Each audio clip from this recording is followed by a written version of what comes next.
9 poissons qu'il vaut mieux éviter de consommer. Le poisson est à la fois délicieux et sain, mais tous les poissons ne sont pas bons pour la santé.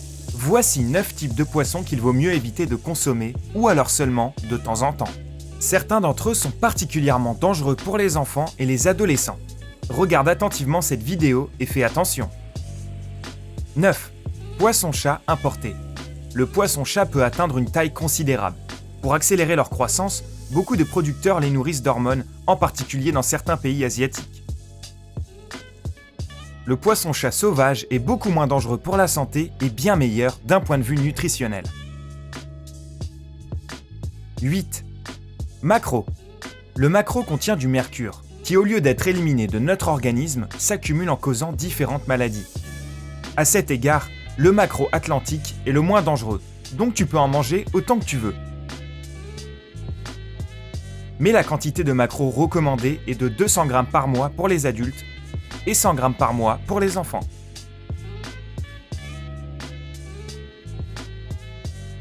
7. Tilapia.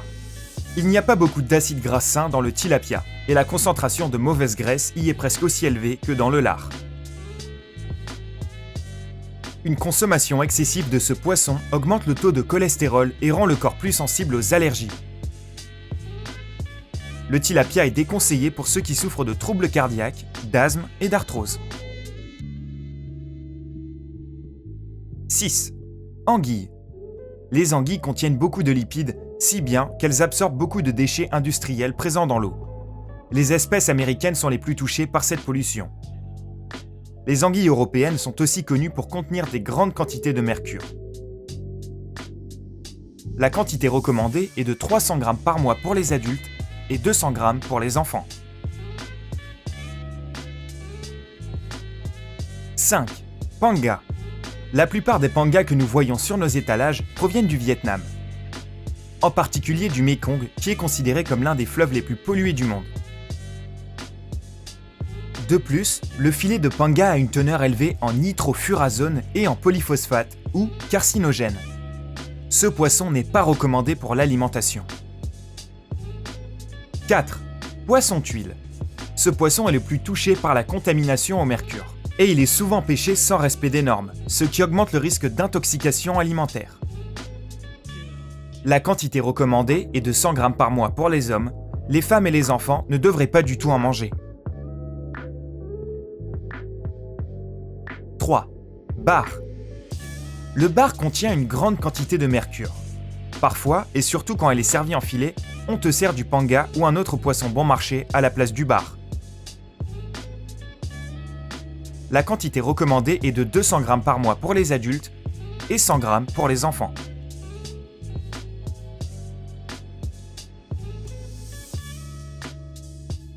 2. Dollar d'argent.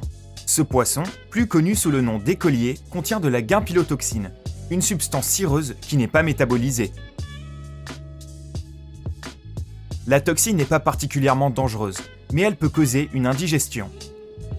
Pour réduire le niveau de guimpilotoxine, il faut faire frire ou griller le poisson. Mais ce poisson n'est pas recommandé pour ceux qui ont des problèmes de digestion. 1. Thon. Le thon contient beaucoup de mercure, en particulier le thon noir et le thon rouge. De plus, on trouve très peu de thon sauvage sur les étalages, car cette espèce est en voie d'extinction. Tout le thon provient des fermes d'élevage où il est nourri aux hormones et aux antibiotiques.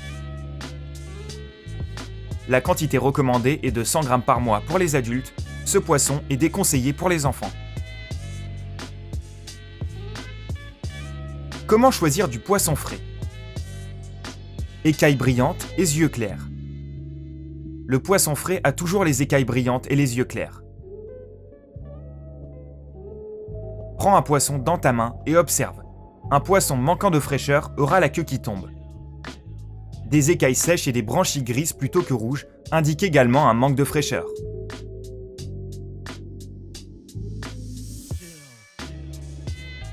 Eau claire.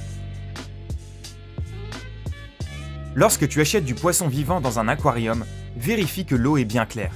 Choisis les poissons qui sont au fond plutôt qu'à la surface.